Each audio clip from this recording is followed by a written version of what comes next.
clase pasada vimos cómo los genomas virales de DNA son replicados, ¿recuerdan? Hoy les hablaremos de cómo ocurre la transcripción de estos mismos genomas. Estudiar a los virus ha sido importante para aprender acerca de la transcripción. ¿Por qué? Igual que con la síntesis de DNA, hemos obtenido una gran cantidad de información al estudiar cómo los genes virales son transcritos y cuáles son las características importantes de la información genética para que se lleve a cabo la síntesis de RNA.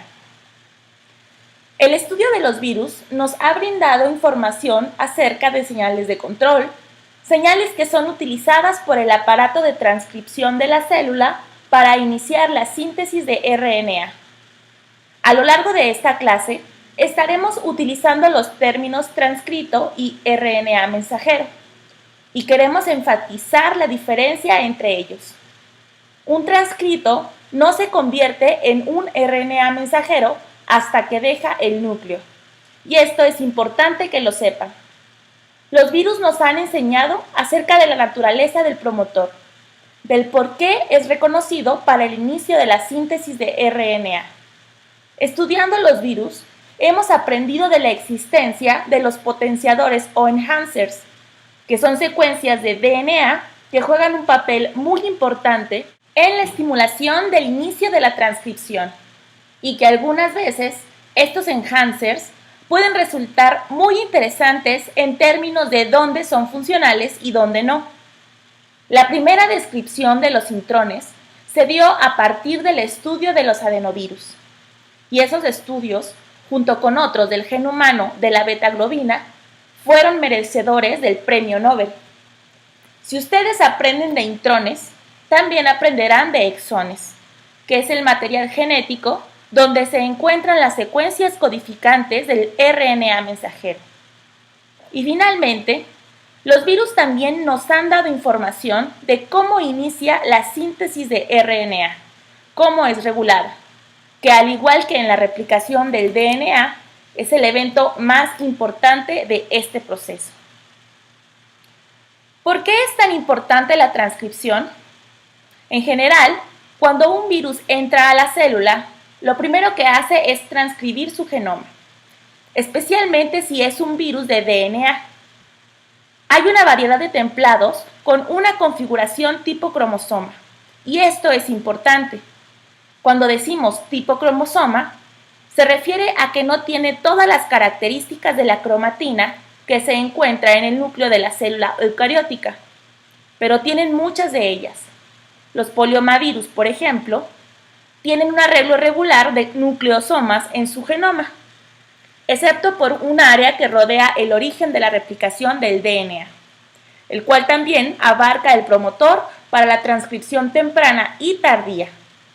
Esa región se encuentra ahí de tal manera que es convenientemente accesible para el aparato transcripcional. Adenovirus y herpesvirus, virus grandes de DNA, tienen genomas con una configuración tipo cromatina, es decir, sus genomas están decorados por proteínas virales. No estamos seguros de cómo funcionan exactamente, pero forman una estructura similar a los nucleosomas en el núcleo de las células. Y por último, el VIH, el virus de la inmunodeficiencia humana, que aunque su genoma es de RNA, se transcribe a partir de un DNA integrado, que es visto como parte del hospedero. Hemos aprendido que la regulación de la información genética está definida estrictamente. Los genes virales son transcritos de una manera ordenada, algunos antes que otros y otros después que otros. Algunos dependen mucho de lo que se sintetiza antes que ellos, y otros dependen en gran medida de la síntesis de DNA.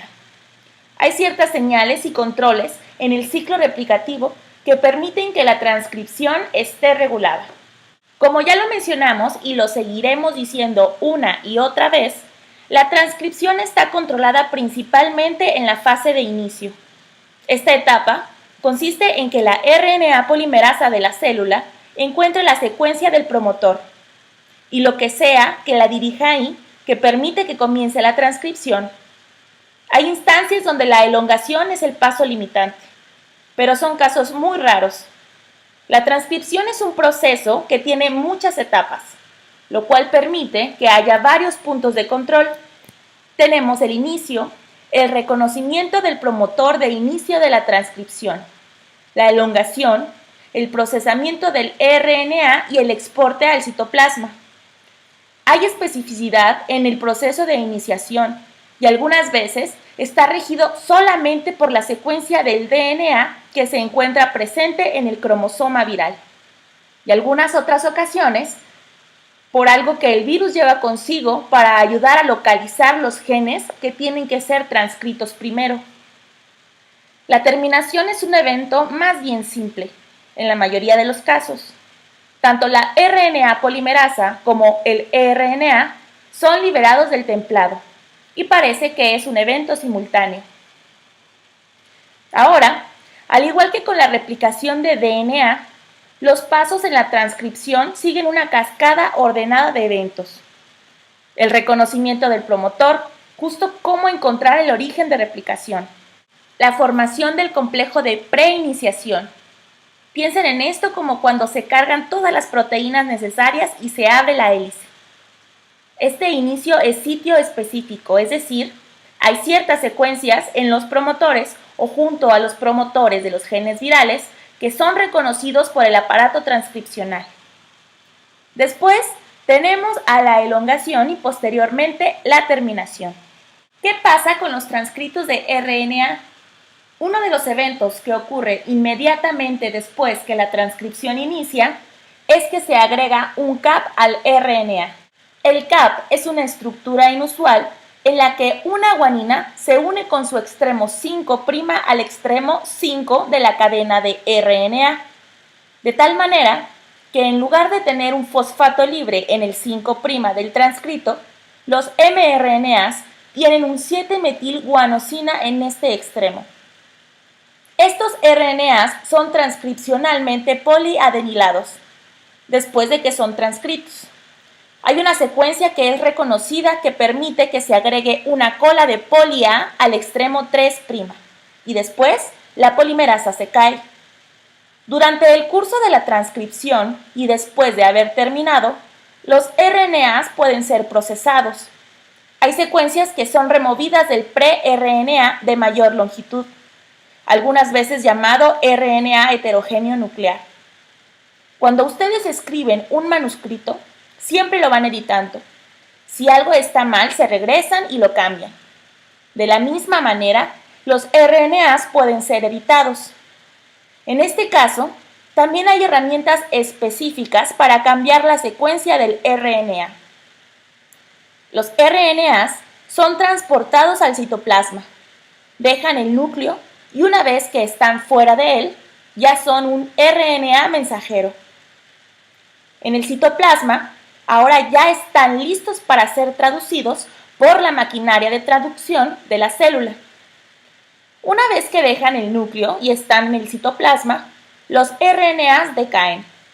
La vida media de cualquier RNA es algo crítico para definir su abundancia y cuánto se acumulan en el curso de la infección viral.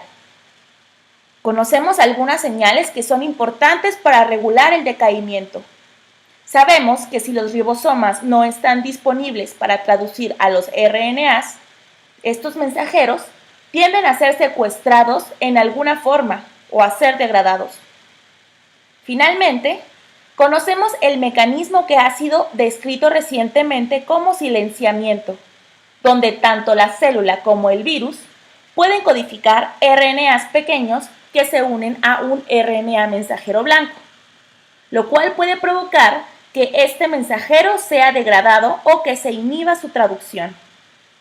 Parece haber un gran número de puntos de control donde el RNA mensajero puede ser regulado, tanto en su síntesis como transcrito y después de que se convierte en un RNA mensajero.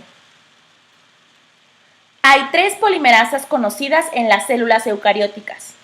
La polimerasa 1, la cual se usa predominantemente para la síntesis de RNAs ribosomales y por lo tanto es una molécula muy ocupada, ya que la célula necesita una gran cantidad de ribosomas para sintetizar proteínas. La polimerasa 2. Esta es la encargada de hacer los RNA mensajeros y unos pocos microRNAs, pero muy pocos. Y la polimerasa 3, la cual está muy involucrada en sintetizar RNAs virales, tales como el RNA-BA de adenovirus, el cual es un RNA altamente estructurado. El virus de Epstein-Barr codifica para un RNA que es muy similar y también sintetiza algunos microRNAs que son muy importantes para regular la transcripción y la traducción de estos genomas virales. Pero, ¿cómo hace el virus para someter a la célula? ¿Qué hace el virus diferente que los cromosomas celulares para lograr que su genoma sea transcrito activamente? Lo primero que el virus tiene que hacer es introducir su genoma al núcleo de la célula, porque ahí es donde se encuentra el aparato transcripcional. Por ejemplo, en el caso del virus de hepatitis B, como ya saben, lo primero que tiene que hacer es convertir la molécula incompleta que conforma su genoma en una molécula completa de DNA de doble cadena para poder así ser transcrito. Recuerden, la transcripción a partir de DNA solo se da con DNA de doble cadena, no con DNA de cadena sencilla. Adenovirus y poliomavirus entran al núcleo de la célula, es decir, su genoma entra al núcleo de la célula y en cuanto está ahí, el aparato transcripcional detecta que ciertas secuencias en los cromosomas de estos virus se encuentran accesibles, y así al menos un gen temprano es transcrito. Eso da lugar a una cascada de regulación génica viral. Hablaremos de esto con más detalle. Algunos herpesvirus llevan una proteína asociada al virión, así que llegan cargados y listos para trabajar, aunque aún tienen que introducir su DNA en el núcleo, porque la maquinaria transcripcional que van a secuestrar para que realice el trabajo se encuentra ahí. Sin embargo, esta proteína asociada al virión juega un rol muy importante e interesante en la activación de genes tempranos de herpesvirus. Para el retrovirus VIH, el genoma de cadena positiva tiene que ser convertido en DNA de doble cadena y se debe integrar en el genoma de la célula donde finalmente es reconocido. Los extremos largos repetidos, o LTRs, son reconocidos como promotores y utilizados para sintetizar el RNA de VIH, tanto genómico como mensajero. ¿Cómo se regula la transcripción? La regulación se presenta principalmente al nivel de síntesis, controlando el tiempo en que se producen los distintos transcritos. Esto es en qué momento durante el curso del ciclo replicativo se sintetizan las varias especies de RNA y mediante la cantidad, es decir, qué tanto transcrito se produce. Cada uno de estos puntos de control particulares están regulados principalmente en el inicio, aunque la abundancia también puede controlarse por degradación. ¿Por qué hacerlo así? Una síntesis ordenada de los productos génicos permite que eventos específicos sucedan. Si sintetizan las proteínas para la cápside antes de replicar el genoma, no habrá genomas que poner en esas cápsides y tendrán una gran cantidad de viriones vacíos. Algunas proteínas virales pueden ser tóxicas, así que pueden requerirse hasta la etapa final de la replicación. Pero si se expresan antes, pueden provocar que la célula muera. Y para el virus eso sería suicidarse. No habría nueva progenie, es decir, no se producirían nuevas partículas virales. Por eso la expresión ordenada de los genes virales es importante para que el ciclo viral funcione de manera adecuada. ¿Cuáles son los pasos en la transcripción de un pre-mRNA? Aquí se muestra una figura con una visión general del proceso, donde podemos observar los diferentes pasos de la transcripción. Aquí tenemos a nuestro promotor, a partir del cual se inicia la síntesis de RNA. Y deben saber que muchos de los eventos de iniciación son abortivos, no resultan en la síntesis de transcritos. La polimerasa se une, comienza a sintetizar y frecuentemente se despega. La elongación frecuentemente termina así. Conforme la polimerasa avanza por el templado, el RNA naciente se va moldeando. El extremo 5' es modificado y se van añadiendo nucleótidos en la cadena naciente hasta el punto donde se alcanza una señal en el extremo 3' del gen, la señal que permite que ocurra la poliadenilación. La polimerasa se despega y el transcrito se libera en el núcleo. Se recicla la maquinaria transcripcional y el transcrito es marcado con proteínas si debe ser procesado por splicing. No todos lo son. Y después sale del núcleo. Uno de los eventos interesantes es que durante el curso de la transcripción, la polimerasa es modificada. De hecho, la polimerasa es una maquinaria muy compleja. Contiene al menos 10 proteínas, tal vez más. Y la enzima completa es modificada por fosforilación, lo cual es muy importante para que se libere del templado y para el reinicio de la transcripción.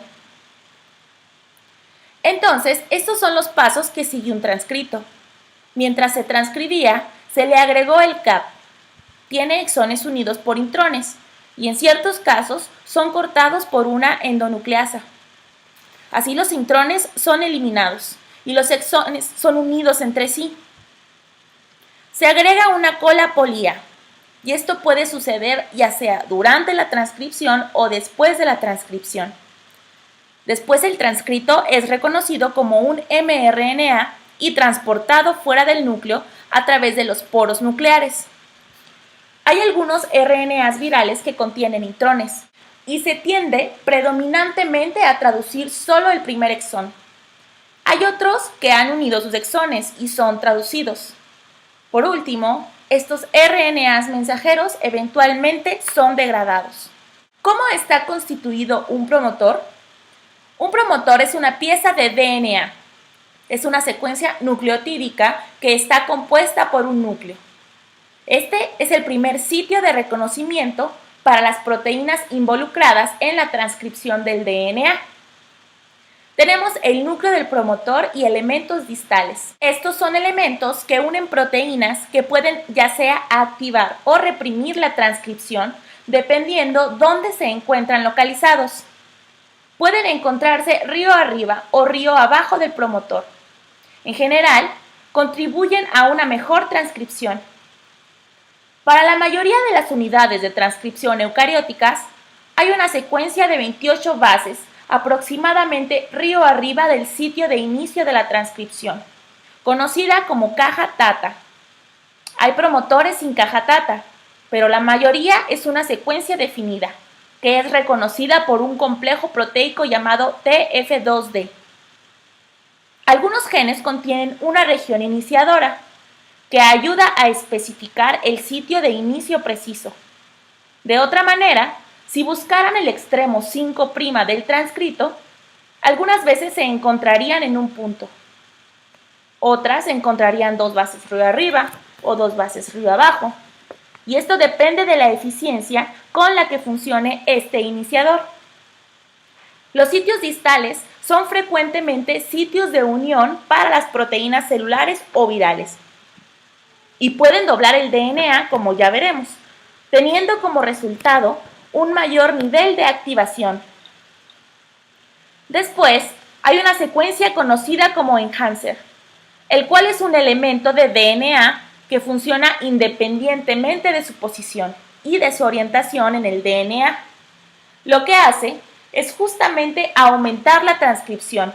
Puede localizarse cientos de miles de pares de bases río arriba del promotor o río abajo de un promotor, y aún así tener un gran efecto en la expresión dirigida por este promotor, y es independiente de la posición y la distancia.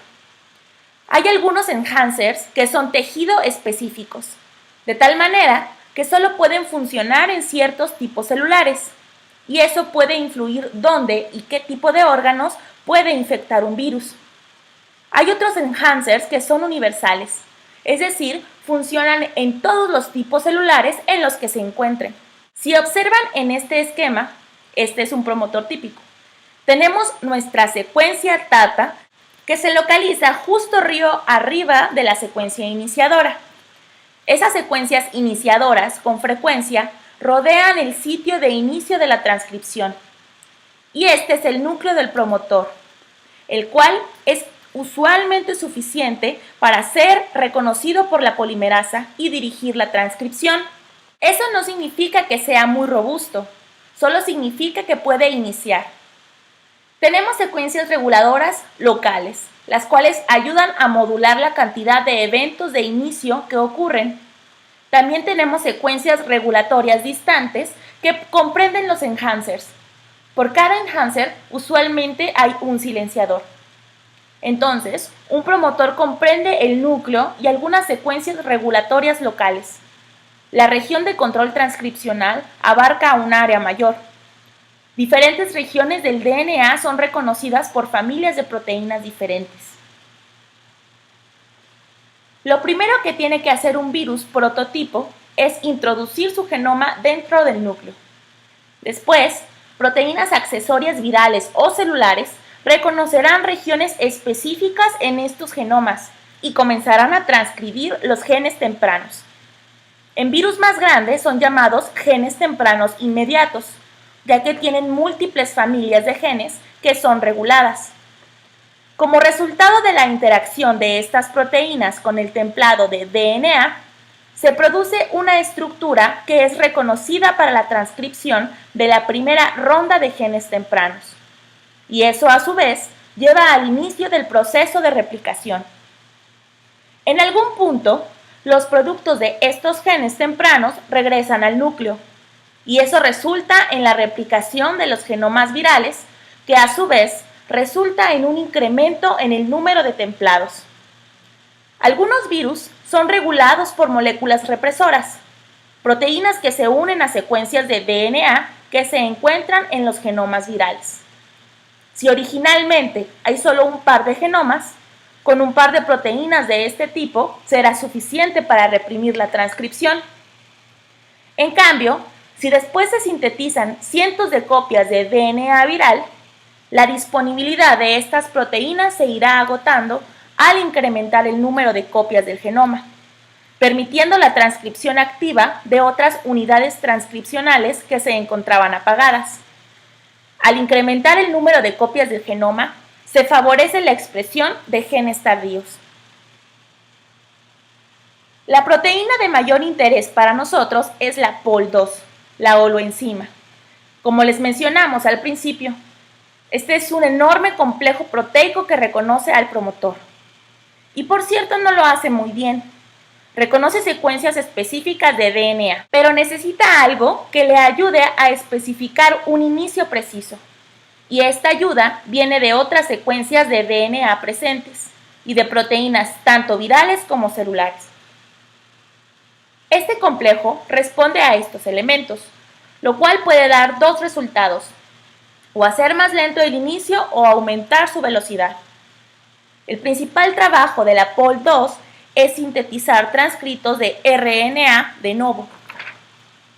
Después de reconocer el núcleo del promotor, se forma lo que se conoce como el complejo de iniciación cerrado, el cual es un agregado de proteínas situado justo sobre el núcleo del promotor, donde nada está pasando. Solo está ahí, parado, como un coche en un semáforo con luz roja.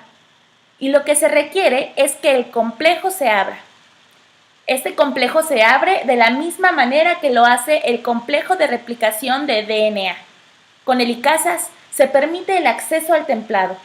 Al abrir el complejo, el promotor permite que ocurra el inicio de la transcripción.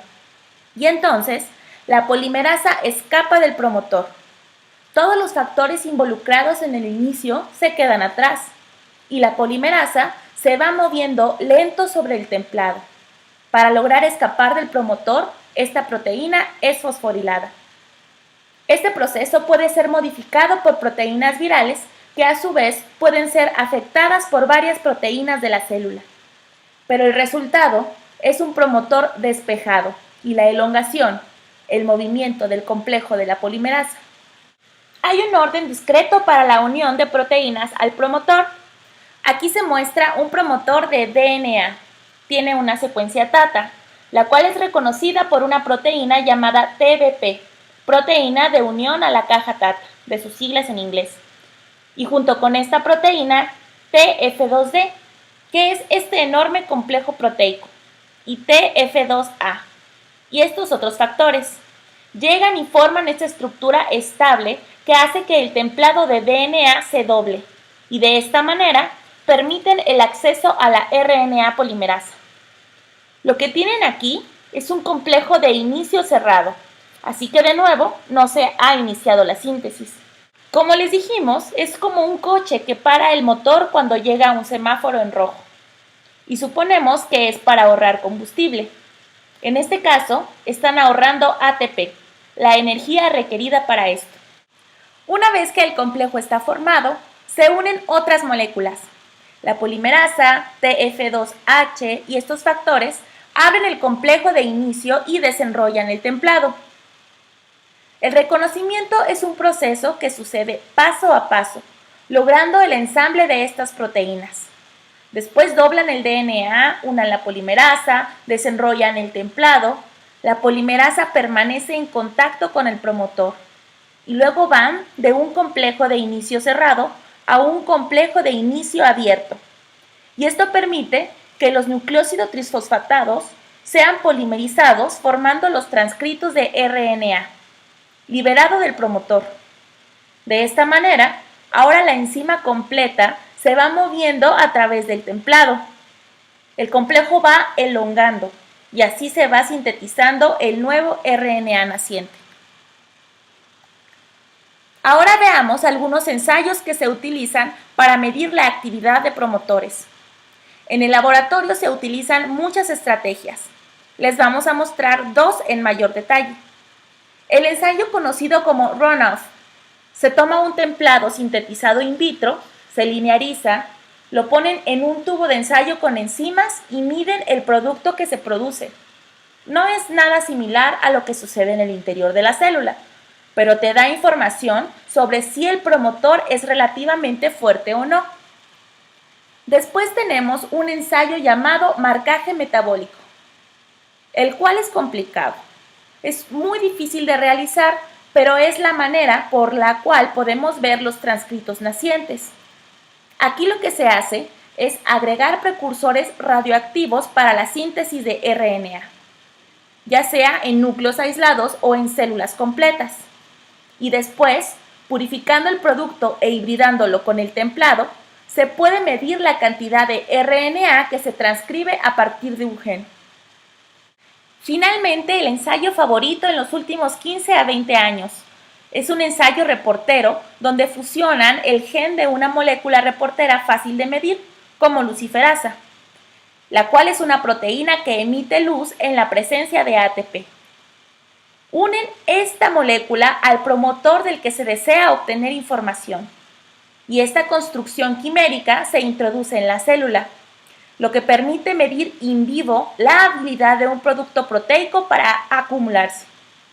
Es un poco distante de los eventos de transcripción, pero es un procedimiento aceptado. Aquí tenemos un ensayo de transcripción in vitro. Se toma un templado, se lineariza y se coloca en un tubo de ensayo que contiene los componentes necesarios para la transcripción, así como nucleótidos marcados radioactivamente. Se purifica el producto de RNA y se determina si se sintetizó el producto del tamaño correcto. Esto es un procedimiento in vitro. En un ensayo con un reportero, tomamos el templado, el cual es un gen quimérico que está compuesto por un promotor de interés y un gen reportero, y lo usamos como un plásmido, que es introducido por transfección en la célula, en donde es transportado al núcleo y se convierte en un material que puede ser transcrito después de cierto tiempo. Entonces extraemos el producto producido en las células transfectadas y medimos la cantidad de luciferasa que se sintetizó. El problema con estos ensayos es que se puede agregar 100 o 200.000 moléculas de plásmido a una célula, pero no sabrás cuántas de ellas son transcritas. Y tampoco es posible saber si fueron propiedades del RNA lo que determinó la cantidad de luciferasa que se acumuló.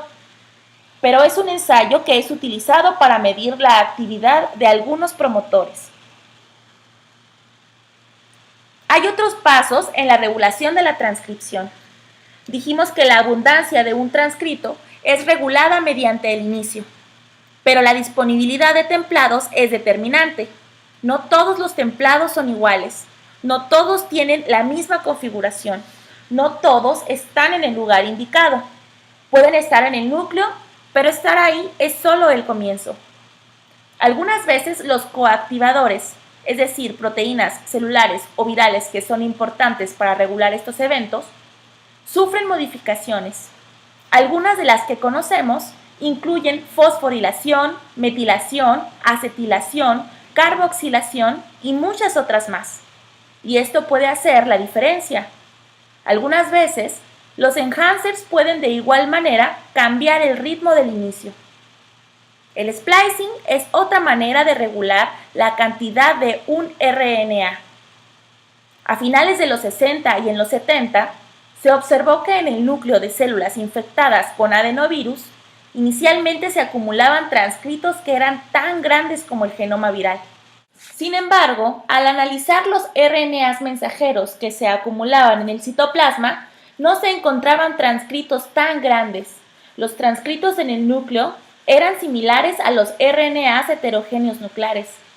A través de extensos estudios y análisis, se demostró que los RNAs nucleares se convertían en RNAs mensajeros, pero no se logró describir cómo sucedía este paso.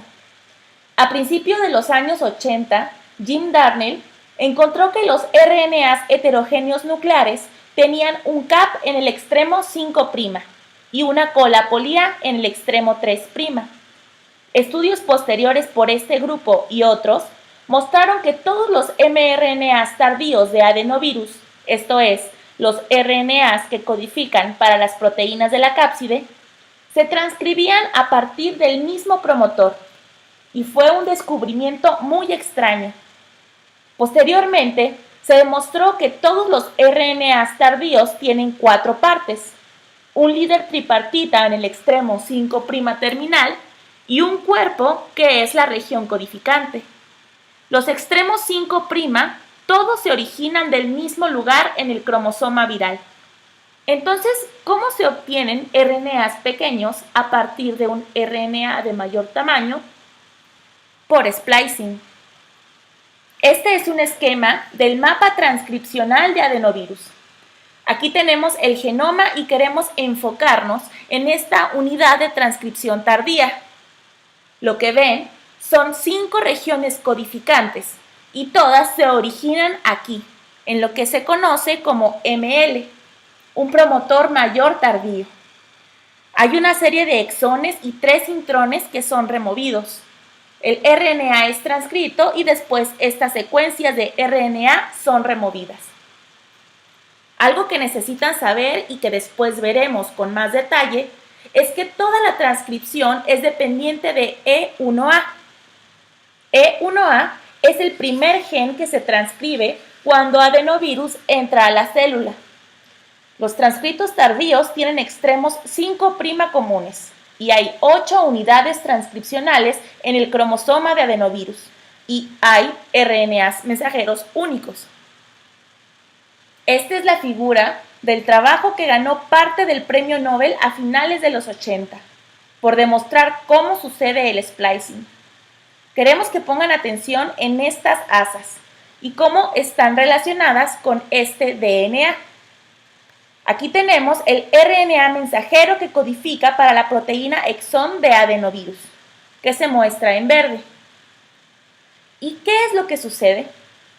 Se transcribe la secuencia completa y después el RNA que fue transcrito a partir de esta secuencia es procesado y se eliminan secuencias, de tal manera que cuando hibridan este RNA con el templado original de DNA, lo que se observa es que se forman 3 asas que no hibridan con el DNA y que corresponden a las secuencias designadas como A, B y C, las cuales están unidas por 3 segmentos cortos, 1, 2 y 3, y un segmento largo, el RNA mensajero del exón.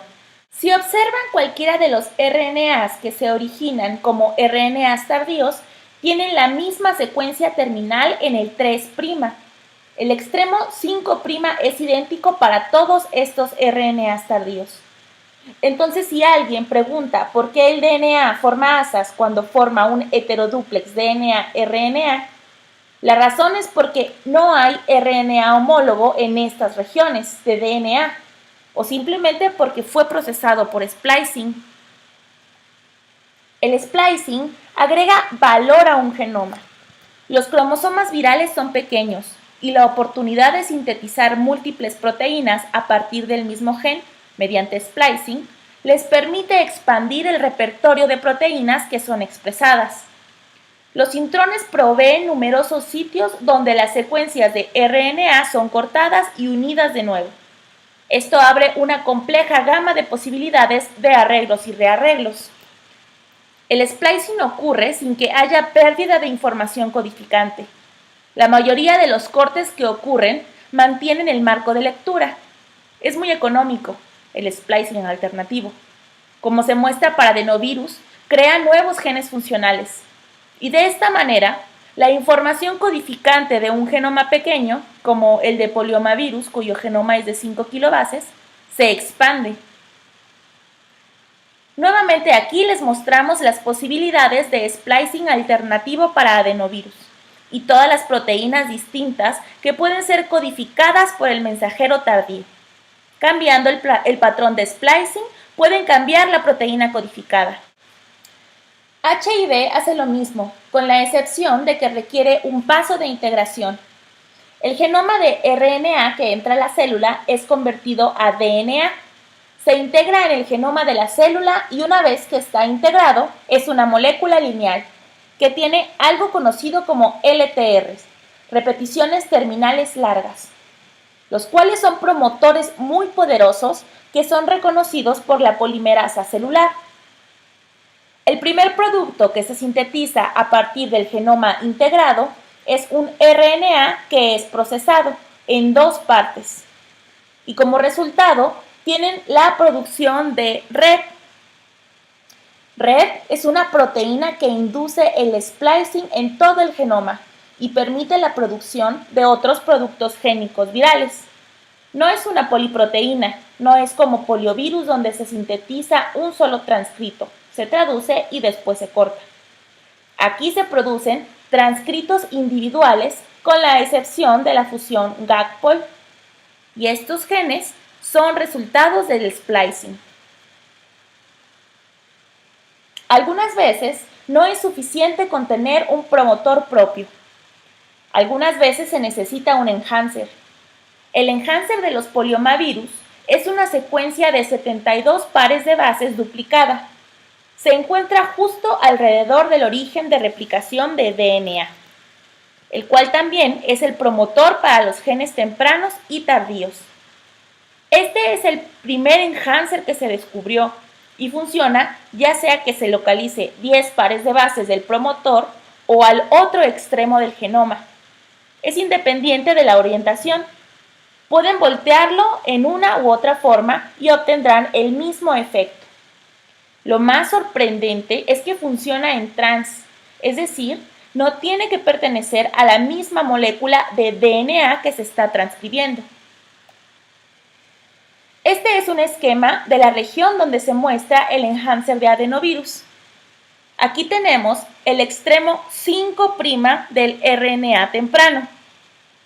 Y como con SB40, el poliomavirus del que hemos estado hablando, tiene muchas secuencias de unión que son reconocidas por varias proteínas celulares.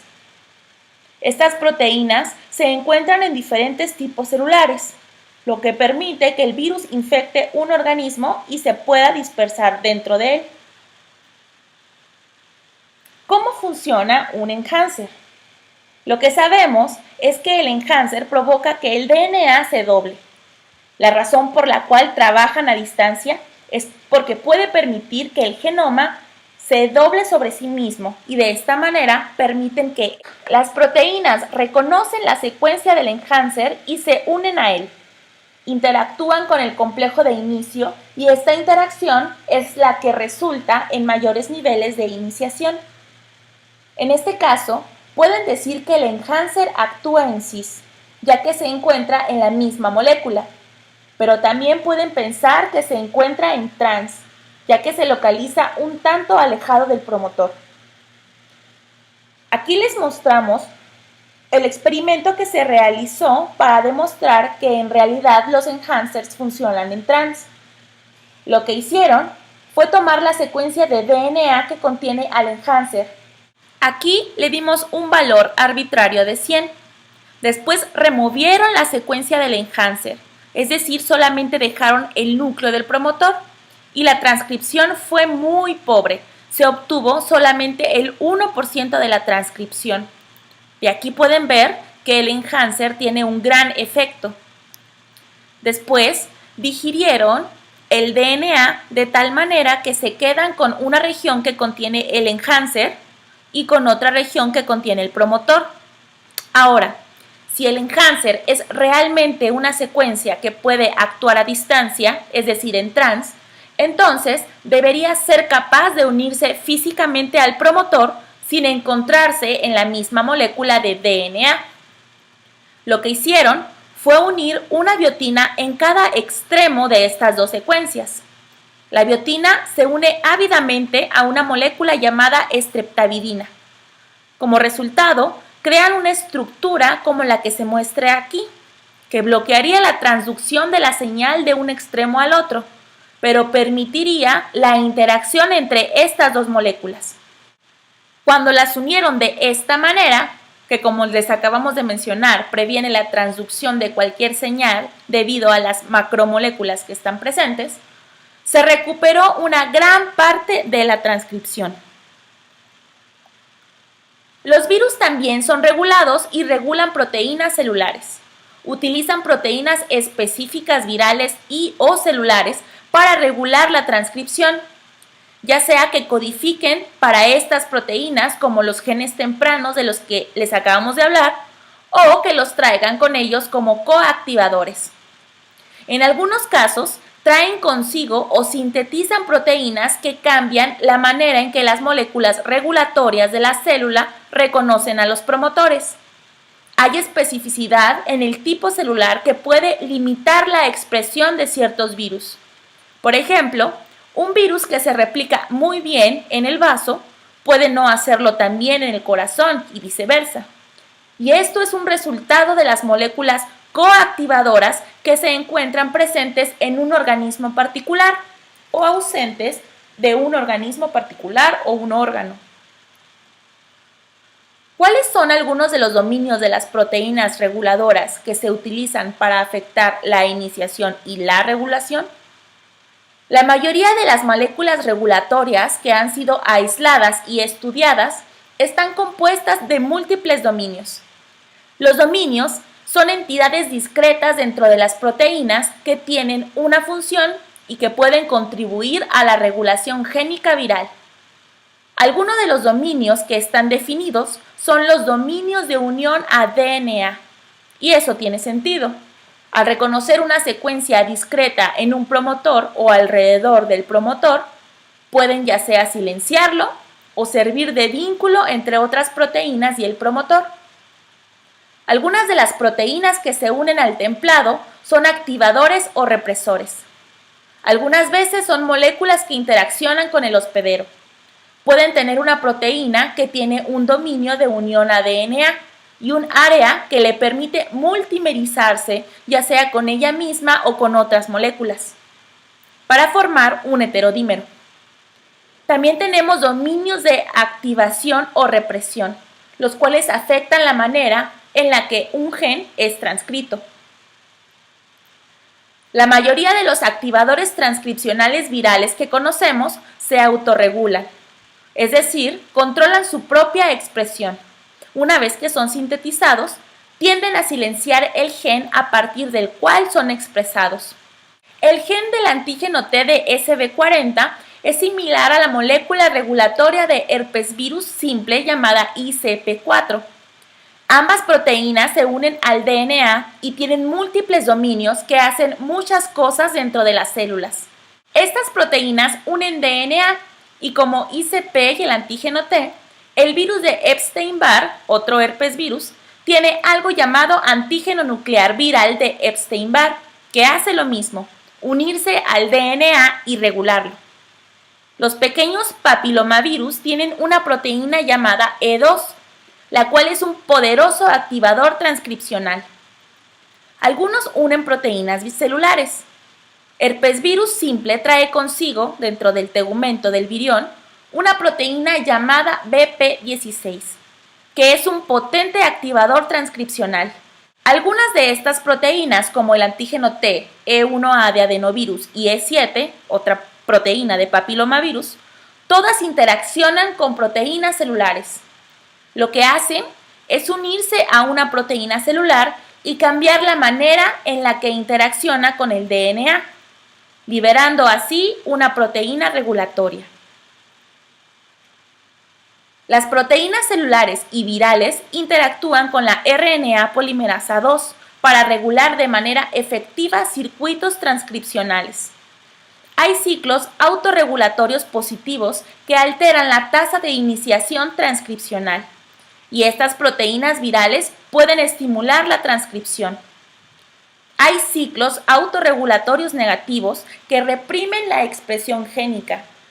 Hacen esto probablemente para apagar genes, porque no puede haber una cantidad grande de ellos. Pero lo más importante es saber que hay cascadas transcripcionales, es decir, genes virales discretos son sintetizados a varios tiempos. Son activados en una secuencia determinada. Se sintetiza el gen A, luego el gen B y después el gen C.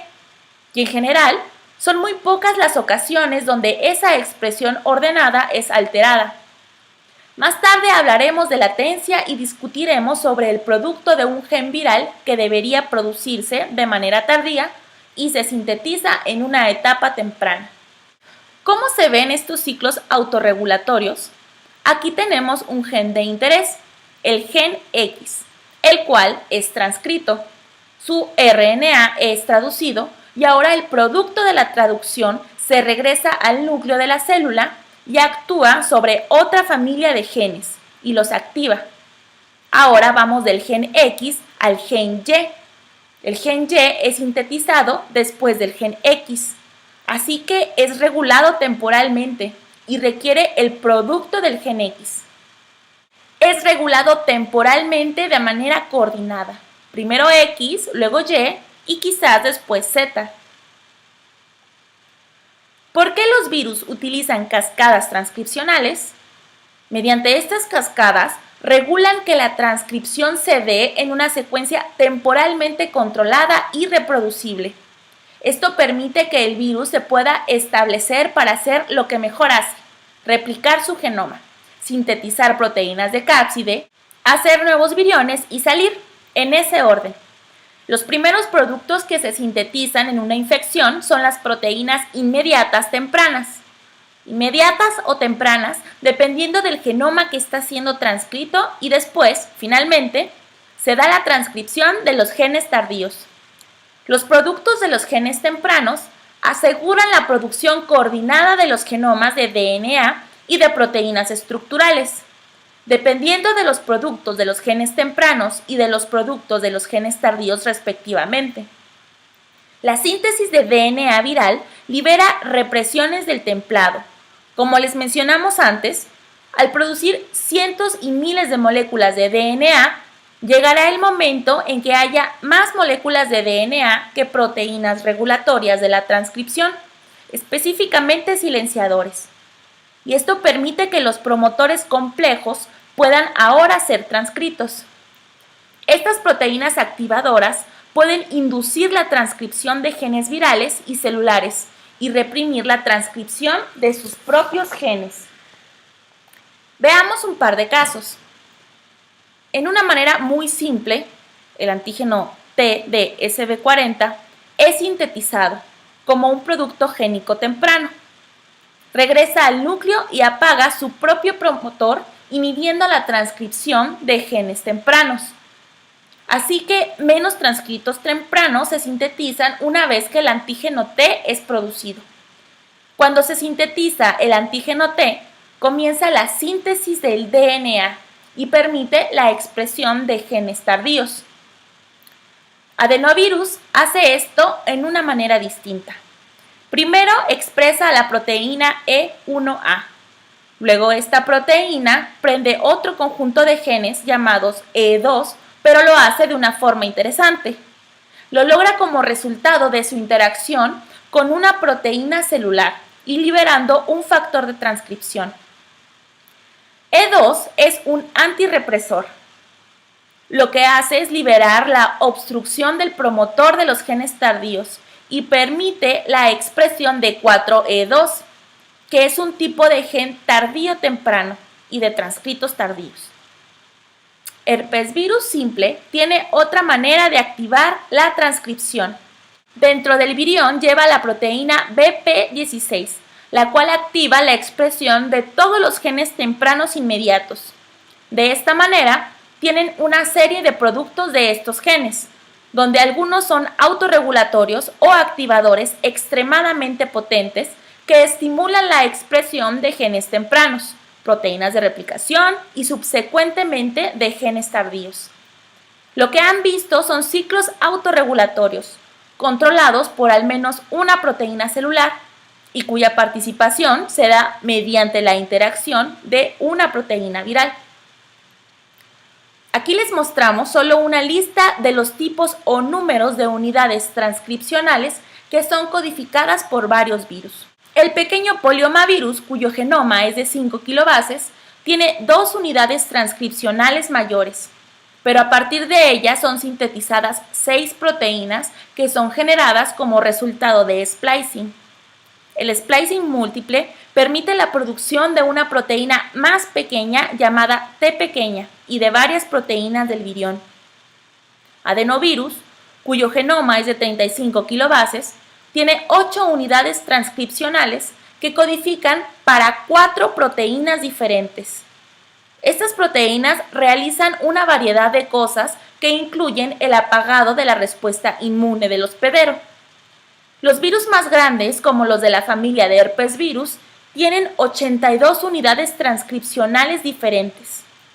Citomegalovirus humano tiene alrededor de 200 y codifica para 250 proteínas diferentes.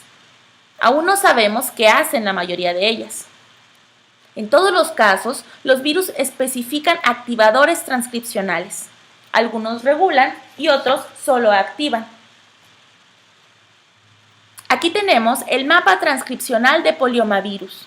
Notarán que todos comienzan en el mismo sitio alrededor del origen. En una dirección se encuentran las unidades transcripcionales tempranas y en la otra dirección las unidades transcripcionales tardías. Las diferentes proteínas que son sintetizadas son el resultado del splicing de los transcritos primarios. 4 proteínas tardías y 2 proteínas tempranas, una llamada T pequeña y otra llamada T grande. En todos los casos, comparten una señal de poliadenilación y las diferencias entre ellas se dan como resultado del splicing. ¿Cómo funciona el antígeno T? Esta proteína funciona exactamente igual que como lo hace para la replicación del DNA. Primero se une como un hexámero en una zona alrededor del origen de la replicación del DNA. Y en este caso, cuando el DNA está abierto, permite que la transcripción temprana se apague. Está inhibiendo el promotor temprano, pero como resultado, el promotor tardío es activado. La razón exacta de esto no es clara, pero lo que pensamos es que en el centro del promotor se exponen otras secuencias como resultado de la unión del antígeno T, y esto permite que se dé la transcripción tardía. El resultado es que la transcripción temprana disminuye en comparación a la tardía, pero nunca se apaga, solo que se da en una cantidad mucho menor. Adenovirus tiene 3 proteínas que son las que gobiernan las transiciones de fase de transcripción temprana inmediata a temprana tardía. Se debe transcribir el mensajero de E1A y se debe sintetizar esta proteína para iniciar la transcripción de las unidades transcripcionales tempranas. La proteína temprana E2 es requerida para la síntesis de DNA, para liberar ese promotor y para la entrada a la fase de transcripción de genes tardíos. 4A2 es una proteína que estimula físicamente la transcripción de los genes tardíos. Aquí tenemos de nuevo estas tres proteínas. La proteína temprana inmediata E1A es la primera que se transcribe. Una vez traducida, permite la expresión de E2. Esta es una unidad transcripcional que contiene dentro de su secuencia una proteína de unión a DNA. La proteína terminal que se encuentra en el extremo y la DNA polimerasa. En el extremo hay otra unidad transcripcional que se activa y es 4A2, la cual es muy importante para la regulación de la expresión de los genes tardíos. ¿Por qué resulta tan interesante la familia de proteínas E1A? Debido a diferencias en el splicing de esta unidad transcripcional, se derivan dos transcritos. Tienen los mismos aceptores, pero diferentes donadores del splicing. El extremo 5', que es donde se realiza el primer corte, difiere entre estos dos productos. Y el producto más grande mezcla algo conocido como CR3, que solo es un dominio dentro de esta proteína, que interactúa con el regulador transcripcional celular llamado MED23, y esto estimula la transcripción de los genes tempranos. La otra proteína solamente contiene dos unidades, CR1 y CR2. Estas porciones de E1A interaccionan con dos proteínas celulares, RB, la proteína de retinoblastoma, la cual es esencial para regular el ciclo celular, para controlar respuestas de daño al DNA y apoptosis, y la otra proteína celular P300. Es otro factor transcripcional regulatorio crítico. E1A no se une al DNA, pero sí se une a todas estas proteínas celulares y estas estimulan el ensamblaje del complejo de preiniciación. Lo que hace es reunir estas proteínas en los varios promotores tempranos y ayudan a implantar los complejos cerrados de iniciación, de los que hablamos anteriormente. La otra manera en la que funciona es interactuando con proteínas celulares regulatorias. Si recuerdan la clase pasada, hablamos de RB, una proteína que es responsable en parte de controlar el ciclo celular. Esta proteína interactúa con una familia de proteínas llamada E2F o DP, la cual se une al DNA, y cuando lo hace junto con RB, no pueden activar la transcripción. Por lo tanto, RB previene que se active la transcripción a través de estas proteínas. E1A se une a RB desplazando a E2F, lo que la libera para interaccionar con los promotores presentes en el cromosoma de adenovirus. Aún más complicado es el ciclo de regulación de herpesvirus. Este inicia con una proteína asociada al virón, que viene junto con el virus. Se localiza entre la cápside del virus, la nucleocápside y la cubierta que se adquiere de la célula. Esta proteína activa la transcripción temprana inmediata debido a que localiza los promotores de todos los genes tempranos inmediatos. Controla la expresión de todas las proteínas tempranas inmediatas y como resultado de eso, se da la expresión de los genes tempranos y la síntesis de DNA. Después, como consecuencia, se da la expresión de genes tempranos tardíos y genes tardíos, los cuales son dependientes de DNA. Posteriormente, se sintetiza más de esta proteína. Es un producto génico tardío porque está asociada con el virus.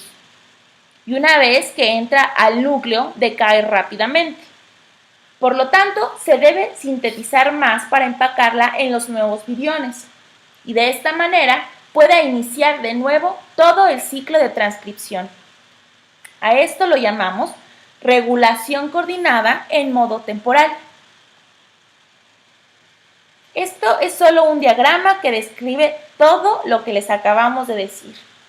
Lo que queremos que recuerden es que esta proteína entra con el virus.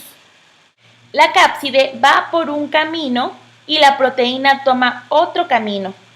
Esta proteína encuentra a una proteína celular, en un momento lo veremos con más detalle. Entra al núcleo y ahí es capaz de localizar los promotores de los genes tempranos inmediatos en el genoma viral circularizado. Estos genes se transcriben, son transportados al citoplasma y ahí se sintetizan los productos de los genes tempranos inmediatos.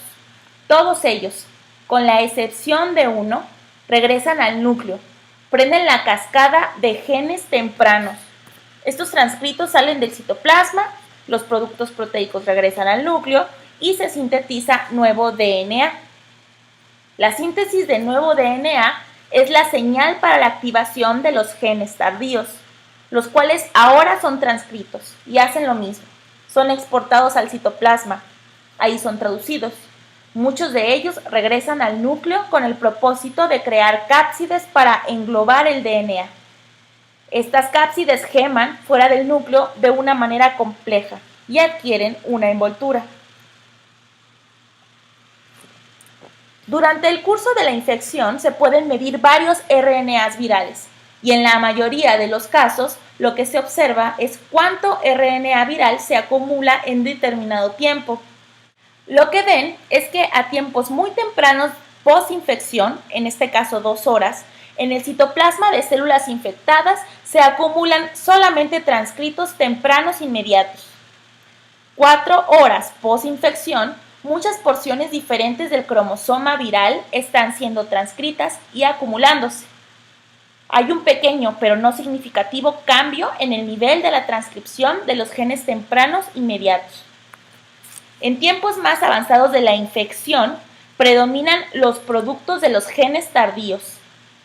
Ahora lo que tienen que pensar acerca de esta figura es que estos son RNAs que se han acumulado. En realidad, no representan los RNAs que están siendo sintetizados. No todos los genes tempranos inmediatos decaen. Algunos de ellos solo se encuentran ahí perdiendo el tiempo, por decirlo de alguna manera, ya que no son traducidos eficientemente en tiempos tardíos, pero tampoco fueron degradados. Ahora queremos hablarles un poco acerca de esta molécula, BP16. En su extremo carboxilo contiene un potente activador. Esta es una proteína que prende la transcripción. No se une directamente al DNA, pero para que el promotor de interés funcione, debe contener esta secuencia que les mostramos aquí, dentro de la cual hay un sitio de reconocimiento para la proteína celular OCT1. Lo que hace BP16 es que se asocia en el citoplasma con una proteína celular llamada HCF, factor de la célula hospedera, la cual es necesaria para poderse transportar al núcleo. BP16, en colaboración con HCF y OCT1, proveen especificidad en el promotor, lo que resulta en la estimulación del inicio y la elongación específica de las unidades transcripcionales tempranas inmediatas. OCT1 tiene un dominio de unión a DNA que reconoce una secuencia dentro de los promotores tempranos inmediatos. BP16 interactúa con HCF, lo que resulta en un cambio conformacional de BP16. Y ahora estos dos entran al núcleo. Y ahí lo que tendrán es un complejo cuaternario formado por OCT1, HCF, BP16 y la secuencia de DNA que es reconocida por ellos. La interacción de estas 4 moléculas resulta en un potente inicio de la transcripción. Finalmente, resumiendo, lo que ustedes tienen que recordar es que un transcrito primario no se convierte en un RNA mensajero hasta que es exportado y deja el núcleo. El exporte usualmente se lleva a cabo por proteínas celulares y el transcrito utiliza poros nucleares para salir del núcleo. Pero también hay un gran número de proteínas virales que actúan como acarreadores. Se unen al RNA y lo transportan a través de la membrana nuclear, ayudadas por proteínas celulares. Este complejo que marca los RNAs maduros que están listos para ser exportados, se ensambla durante el splicing. Si un RNA no es procesado por splicing, entonces utiliza un mecanismo diferente para salir del núcleo. Estas proteínas que viajan entre el núcleo y el citoplasma y que en su travesía llevan al RNA como cargamento, son conocidas como exportinas. Muy bien, entonces, ¿qué aprendimos hoy? La transcripción es complicada, no es nuestra culpa. Está controlada a varios niveles. Tanto proteínas celulares como virales regulan la transcripción y lo hacen en muchas maneras distintas. Y la expresión génica viral está regulada coordinadamente en una manera temporal. Esto ha sido todo por hoy.